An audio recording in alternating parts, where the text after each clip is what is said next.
cannabis? Is it something we want, something we need, or something to avoid? This topic has been contentious for a while, and the issues are nothing new. We see scientific debate, moral opposition, and testimonials from people who maybe wouldn't be here today without it. It seems that cannabis does have a place in Australian society, but what is it?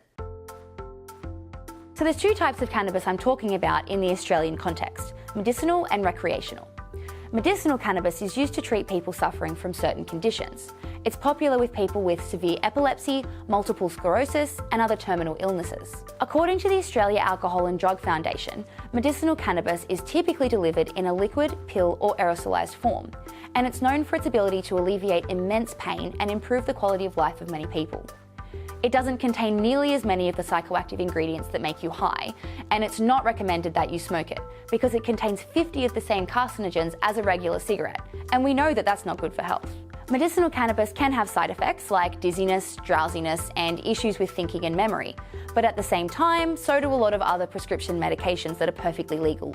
And all in all, it really seems like the benefits outweigh the positives. Which is why in 2016, the Australian government passed the Narcotic Drug Amendment Bill and decided to allow the use of medicinal cannabis by a limited amount of people. Since then, we've seen a lot of issues arise, like many people in need still being refused prescriptions due to the lingering fear of doctors to prescribe what was once illegal, and access to the drug being overly difficult or orders taking months to arrive. But 2018 seems promising. In mid-April, all the states and territories of Australia signed up to the Therapeutic Goods Administration National Scheme, which aims to streamline the process of patients receiving their prescribed medication, aiming for the drugs to reach the patients within 2 days. The federal government is also planning to allow Australian cannabis producers to export their products to other countries. Health Minister Greg Hunt aims to make Australia one of the largest medicinal cannabis producers in the world. This would create a new market in Australia and hopefully drive the cost down for people accessing it at the same time. Now, that's all well and good for medicinal cannabis, and everything seems well here, but what about cannabis for recreational use? As medicinal cannabis becomes more accepted in Australia, it's actually predicted that the legalisation of recreational cannabis is just around the corner.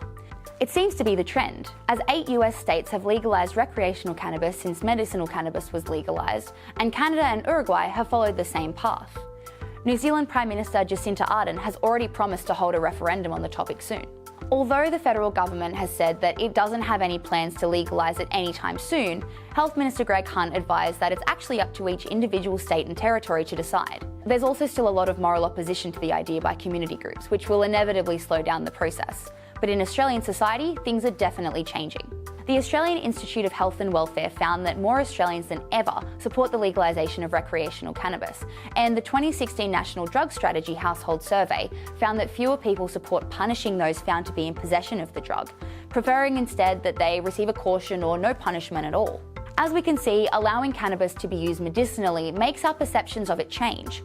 It's not just something used to get people high or addicted, and it hasn't caused the end of the world in other countries, so maybe legalising it isn't the scariest thing in the world. We'll see.